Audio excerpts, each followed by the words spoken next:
When Dalisay was just 8 years old, her mother told her that they would be leaving their home and moving to England. Your father must find work so that we can send money to support your grandparents and your auntie, explained Dalisay's mother. The young girl did not want to leave her home in Manila, which is a very big city in the Philippines, and she was very sad when her mother told her this news. But what about all of my friends? Asked Dalisay. I do not know anybody in England and I will be all alone. Her mother assured Dalisay that it was going to be an exciting adventure for the three of them and that Dalisay would meet lots of new friends when she started school in England. Dalisay was not convinced by her mother's kind words. She liked her home and she liked going to school where she knew all of the teachers and had lots of friends already. I don't see why we have to move all the way to England, thought Dalisay on the night before the family was due to leave. I do not know anything about England. I do not even speak very much English and I will be all alone. This last realization made the young girl even more sad and she wished with all of her heart that she could stay in Manila with her auntie or her grandparents. The journey was very long and Dalisay was overwhelmed by the big aeroplane and all of the people rushing about in the airport. When the family finally arrived in England, everything seemed strange and she was sure that everybody was looking at her. The buildings in the town of Birmingham were big and grey, and Dalisay did not feel at home at all. The first month passed in a flash as the family found a house to live in and Dalisay's father went out looking for work so that he could send money back to the rest of the family in the Philippines. The young girl was very lonely, and even though her mother played games with her and took her out exploring, Dalisay missed her friends very much and could not help feeling that she was all alone in the new city. At night she would cry in her bed and she often dreamed that her father would wake her the next day and tell her that they were going to return home. But each morning Dalisay woke up and realized that she might never go back home ever again. One morning, as she was eating her strange breakfast of cereal with milk, nothing like her usual breakfast of sinangag, which was rice made with yummy eggs, Dalisay learned that she would be going to school. It will be so nice for you to get out of the house and meet new friends, said her mother. But Dalisay was not happy to hear this news.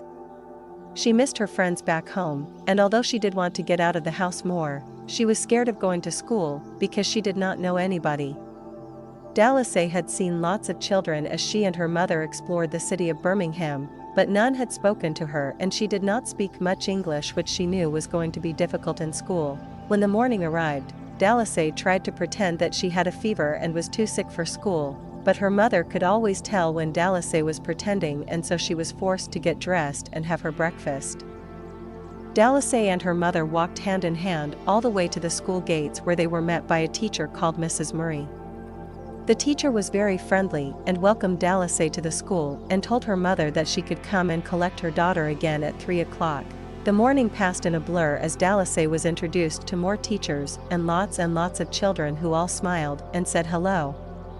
Dalisay did not understand a lot of what was said to her, but it was explained that in the afternoon she would go to a special class with other children who had moved to England from all over the world. When Dalisay arrived at the classroom later that afternoon, she knocked on the door and walked inside. She was very nervous and also very tired from such a long day of meeting strangers. But when she walked in she was greeted with a big smile by Mrs. Mahmood, who was from Pakistan. Come on in, Dalisay, said the friendly teacher. Today we are reading a book called Puss in Boots, and later we will be playing some games and painting. The young girl noticed that all of the children in the classroom were very different from one another. There was a boy from Zimbabwe and 2 girls from Poland. There was an older girl from Albania and a boy who was even younger than Dalisay, who said that he was from Iran. And to her great surprise, sitting at the back of the classroom with a copy of Puss in Boots clasped in her hands, was a young girl called Kalia, who was also from the Philippines.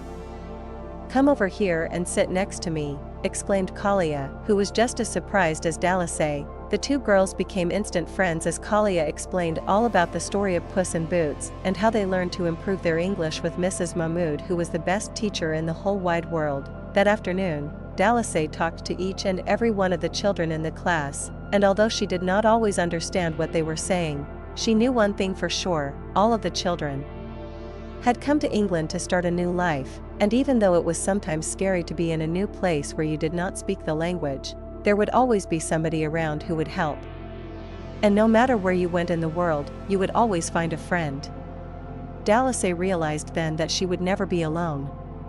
England was her new home and she was going to make the best of it no matter what.